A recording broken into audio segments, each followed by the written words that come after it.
தமிழன 9 நாடு சேர்ந்து கொண்டதுக்கு பேரு வீரம் இல்ல, துரோகம்.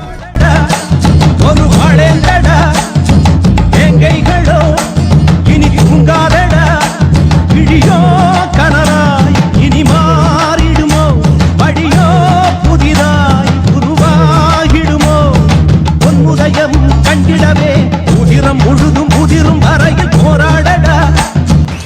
என் பிள்ளைகளை தொட்டா அவன் நெஞ்சில வாயு ஒரு தோட்டம். எத்தனையோ ரத்த வரிகளை எங்கள் முதுகினில் தந்தவரே, அத்தனையும் வட்டி முதலுடன் உங்கள் கரங்களில் தந்திடுவோ. நந்தனினமே பெரும் அரியாசனமே